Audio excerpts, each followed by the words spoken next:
A New Trade TV está na 31ª Convenção Anual do Atacadista Distribuidor.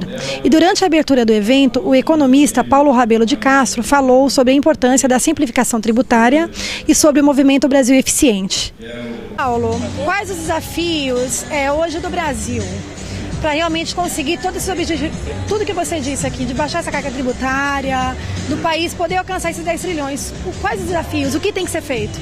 Uma boa parte do mundo tem desafios de difícil superação, porque eles estão enfiados num monte de dívidas, coisa que não é o caso brasileiro. Embora a gente tenha se endividado bastante nas famílias nos últimos anos aí, isso ainda é administrável. E, portanto, o nosso desafio ele é muito mais interessante, porque ele dá para os brasileiros a possibilidade de ultrapassar as barreiras tanto dos impostos excessivamente elevados como da excessiva ineficiência do governo no gasto público. São dois desafios que nós precisamos encarar. Agora, o povo brasileiro não pode ir a Brasília nem baixar os impostos diretamente, nem muito menos fazer o governo gastar melhor. Então ele tem que pressionar as autoridades, ele tem que fazer como nós estamos fazendo aqui na 31ª Convenção da ABAD, em que a diretoria, presidência da ABAD nos solicitaram para vir trazer as ideias do movimento Brasil Eficiente, que é um movimento apartidário, mas ele é politicamente engajado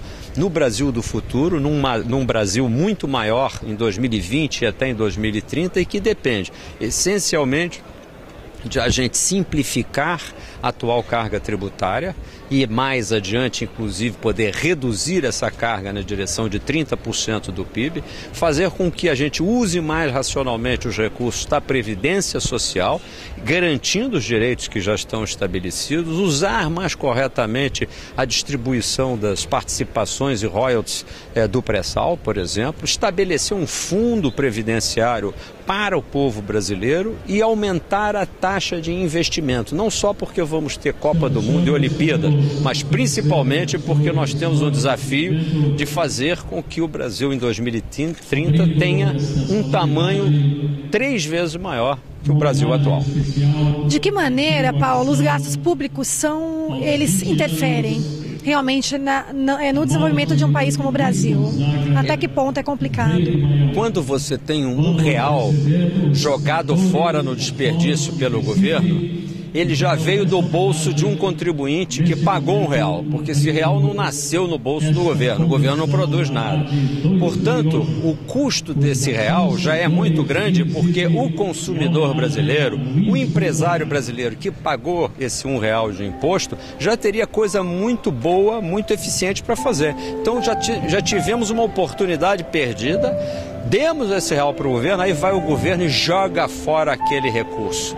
E se ele corrompe com aquele real, é um pouco pior. Portanto, nós temos que ser muito conscientes a respeito do gasto público. Esse gasto público ele tem que ser analisado, verificado e triado do ponto de vista de eficiência antes que ele aconteça. E daí a proposta que fazemos no Movimento Brasil Eficiente de criar um conselho de gestão fiscal que já está previsto no artigo 67 da Lei de Responsabilidade Fiscal e que há 11 anos o Congresso Nacional não teve a competência de votar. Nós queremos ajudar o Congresso Nacional, pressionar o Congresso Nacional para que institua esse Conselho de Gestão Fiscal para melhorar a qualidade do gasto público no Brasil.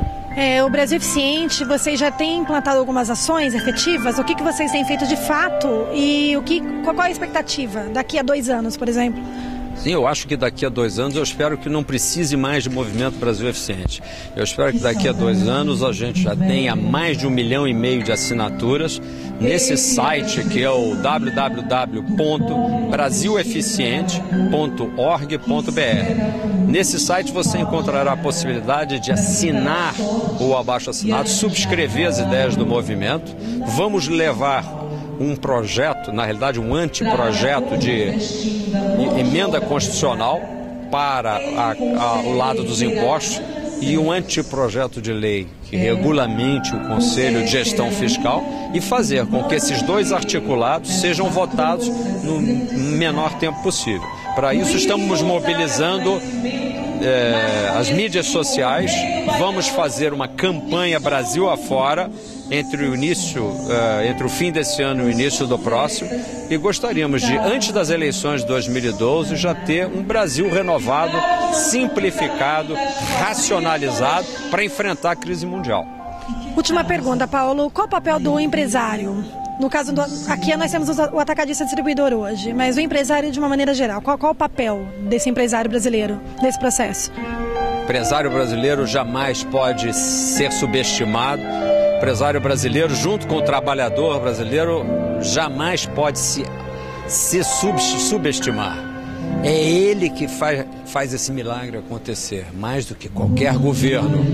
O governo, ele é, no máximo, um artista coadjuvante.